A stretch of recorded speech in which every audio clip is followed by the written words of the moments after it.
တချို့ကံတွေဟာအရင်ဘဝကပြုလုပ်ခဲ့တဲ့အကုသိုလ်ကုသိုလ်ရဲ့အကျိုးများကြောင်းလို့ပြောတာဟာဒါသူရောထွေးသွားပြီစကားပြောရရောထွေးနေတယ်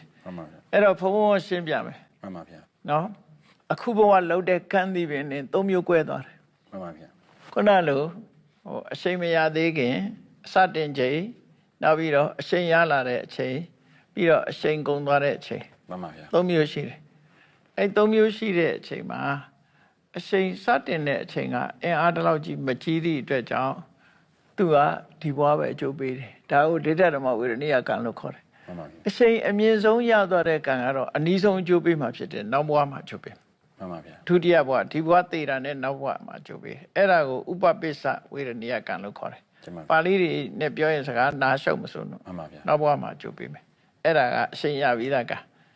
နောက်ပြန်အကြမှာဆိုတဲ့အခါကျတော့ तू ကအချိန်ယူအောင်မဲ့ तू ကြတော့အစတုန်းကလို့လည်းမဟုတ်ဘူး तू ကသူ့မှာတော့အချိန်ဝါတွေရှိသွားပြီရှိသွားပြီမဲ့မကျူဝဖြစ်ဖို့ तू အချိန်ယူရမှာဖြစ်သည့်အတွက်ကြောင့် तू ကြတော့တတိယဘဝလောက်ကစားပြီးတော့အကြောင်းအကျိုးညီညွတ်တဲ့အခါမှာ तू အကျိုးပေးမယ်အဲ့ဒါကိုအပရပရိယာယဝေဒနိယကံလို့ခေါ်တယ်မှန်ပါဗျအဲ့တော့အတိတ်ဘဝကပြုလုပ်တဲ့ကုသိုလ်ကံအကုသိုလ်ကံကြောင့်ဆိုတာအခုဘဝအကျိုးကိုပြောနေတာအဲ့ဒါမှန်ပါဗျနော်အဲ့တော့ကံအကျိုးပေးတာဟာ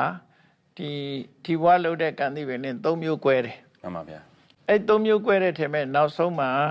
ဒီဘဝအကျိုးပေးရမှာကိုမပေးဘဲနဲ့မပေးနိုင်တဲ့အချိန်လွန်သွားတဲ့ကံလည်းရှိတယ်အဲ့ဒါကိုမနေ့ကပြောရတဲ့အဟောတိကံမှန်ပါဗျ expire ဖြစ်သွားတယ်မှန်ပါဗျဒုတိယဘဝအကျိုးပေးရမှာလည်းပဲအကြောင်းအကျိုးမညီညွတ်လို့သူကအချိန်လွန်သွားရင်သူလည်း expire ဟောတိကံဖြစ်တယ်မှန်ပါဗျတတိယဘဝကစားပြီးအကျိုးပေးမယ်ဆိုတဲ့ကံကနိဗ္ဗာန်ရသွားမှသူကဟောတိကံဖြစ်မယ်မှန်ပါဗျတန်တရားဝကလွတ်သွားရင်တော့သူလည်းဟောတိကံဖြစ်တယ်မလွတ်သေးသမျှတော့သူကရှိနေမယ်မှန်ပါဗျရိမိန်ဖြစ်နေမယ်နော်မှန်ပါဗျမှန်ပါအဲ့ဒါကအကျိုးပေးတဲ့အချိန်နဲ့ပတ်သက်ပြီးတော့